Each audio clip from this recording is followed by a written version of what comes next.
Next game that we have to talk about, we have LSU taking on UCLA. LSU is a 3.5-point favorite. This game is going to be played 8:30 p.m. Eastern time on Fox.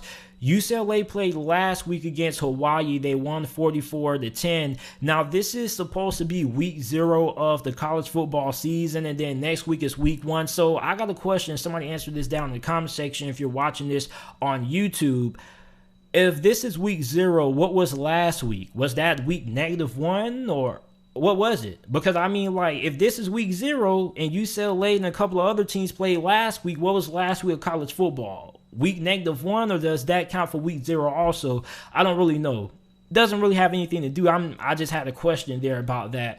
But when you look at UCLA, okay, obviously, everybody and the majority of people out there are going to be picking LSU to win this game. So what does UCLA have to do to pull off the upset? Because it's easy to come on here and say that, okay, everybody's going to pick LSU to win, but okay, what is the keys to a UCLA upset? Well, the first thing that needs to happen for UCLA to pull off this upset against LSU is, first of all, Dorian Thompson-Robinson, DTR, has the ball out. Okay, he's been in Chip Kelly's system for over the last couple of years. He should be a veteran. Okay, how much has he improved as a passer?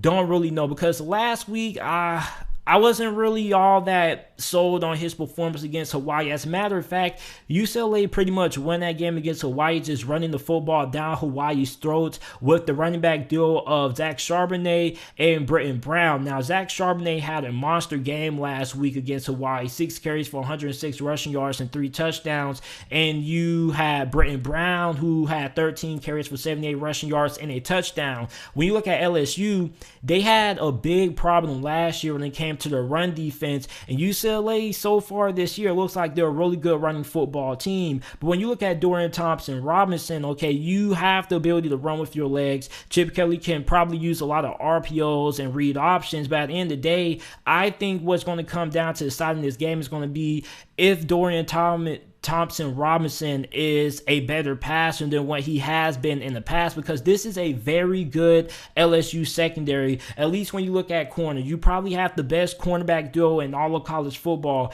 Derek Stingley may be the best college football player in America, and Eli Ricks isn't too far off from that title as well. So you have pretty much a lockdown tandem at cornerback. So I think for Dorian Thompson-Robinson, he's going to have to make some things shake. He's going to have to be able to get outside the pocket, extend plays, help his wide receivers get a little bit more time to get open, and then when things fall apart, he's going to have to be able to take it down, take that ball down, and end up picking up some big yardage. Like, Dorian Thompson-Robinson has to play like a superstar in this game. He has to play like his football career depends on it, because this is going to be a game that right now I think probably votes well in LSU's favor if UCLA cannot get the run game going. Because if you're LSU, you want to shut down that run game early for UCLA, and you want to force them to beat you throwing the football, which I think is the strength of LSU. So if you're UCLA and you can't have success running the football, then you're going to play right into the strength of LSU's defense,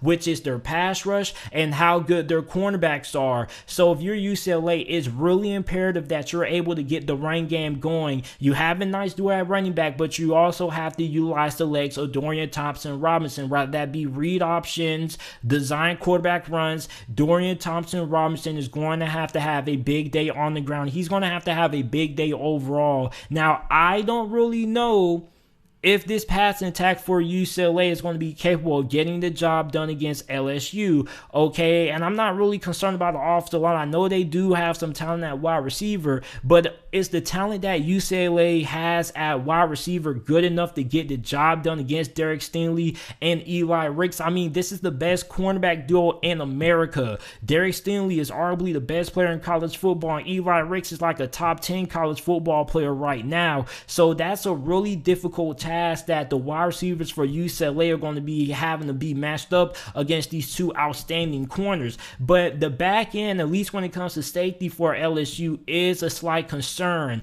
So if somehow UCLA is able to have some wide receivers slip past those corners and get into the back end of that secondary, then you could have some big plays if you are UCLA. So I think it's going to be really big that the run game gets going early. Now for LSU, okay, how improved is LSU's offensive line going to look? Because 2019, their offensive line was outstanding. Last year, their offensive line wasn't all that great, especially when it came to run blocking. The run game was not there for LSU.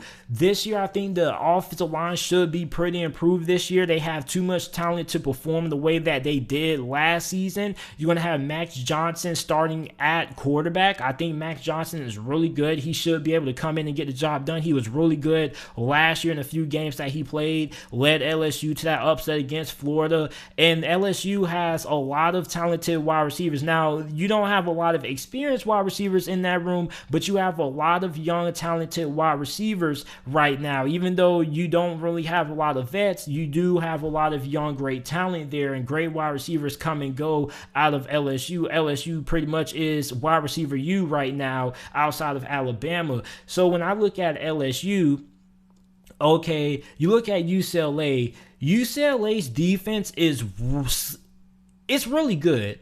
It's sneakily good, and I don't think enough people realize how good of a defense UCLA has. As a matter of fact, this was one of the best defenses in the Pac-12 last season. They were really good getting pressure on the quarterback. They got a really good secondary, especially when you look at their safeties. So for LSU, this offense is going to be matched up against a really underrated defense, and this defense did a lot of damage against Hawaii. You may be like, okay, JT, that was Hawaii. This is LSU. At the end of the day, UCLA's defense, at least when it comes to their defensive line, their secondary, is lights out. So this is going to be an LSU wide receiving core that's definitely going to get tested against a pretty solid group, and this offensive line definitely is going to get some work up well, because everybody, when you think about UCLA and Chip Kelly, everybody talks about the offense, but I think that the defense this year for UCLA may outperform the offense this year, and that's kind of a little bit of a shocker, because when you think about Chip Kelly, you think about his offense, and you think about the big, fast, big plays that they have downfield, but this defense is really, really good.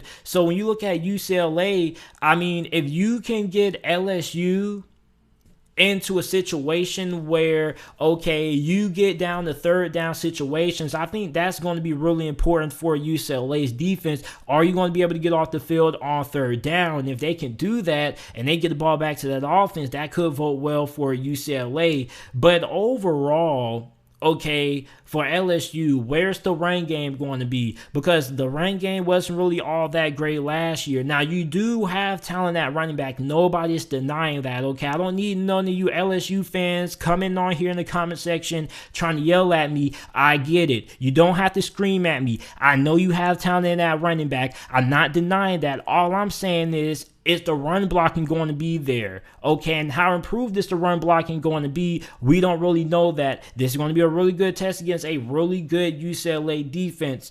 Now, overall, can UCLA take advantage of the run defense for LSU? Because I think that's where this game is going to be won and lost. Because I think if UCLA has to win this game just strictly trying to throw the football against LSU, I don't really think Dorian Thompson-Robinson is going to be able to get the job done. Not just because I don't really think he's going to be that great of a passer. I'm not saying that, because he has to improve, but I just don't really know if the wide receivers are really going to be able to create that much separation against a really good cornerback tandem like I mentioned earlier. So I don't really know how this passing attack is going to look. So if UCLA is going to win this game, it's going to be running the football with Zach Charbonnet, Brenton Brown, controlling time possession. That's kind of something that you don't really think of when it comes to UCLA. You don't really think of this team as being a methodical machine. You really think about a UCLA Chip Kelly offense being snap, snap, snap, snap, everything full speed ahead. You don't really think about ball control. Everything is just fast and high tempo pace.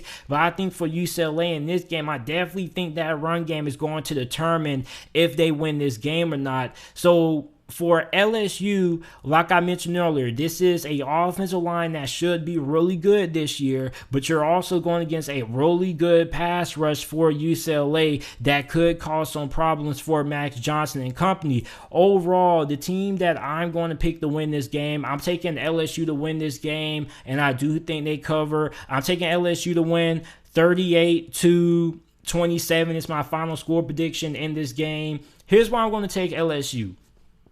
LSU is a extremely talented football team, and UCLA is pretty good also. But I think that if LSU is able to come in here and they're prepared, and you don't have the mental mistakes last year that you had. Well, if you don't have those mental mistakes that you had last year, this season, you should be in pretty good shape, because I think that there's a lot of games that LSU kind of lost due to the fact that they weren't disciplined and they just weren't prepared. So I look at an LSU team this year that's motivated and a team that should be better prepared with a new coaching staff set in place. One thing about Ed Orgeron that I like, he doesn't hesitate to make changes, and he made a lot of changes in the offseason, and I think those changes are going to pay off dividends in this game. So I think this game could kind of be a slugfest early, but I think LSU should be able to pull away. Now, UCLA does have a slight advantage simply for the fact that they played a game last week, so they kind of have their legs under them. Meanwhile, LSU, this is going to be the first game that they played and over the last couple of months outside of playing themselves in practice and whatnot. But I think that LSU should be able to get the victory. Looking forward to seeing who's going to end up winning this game.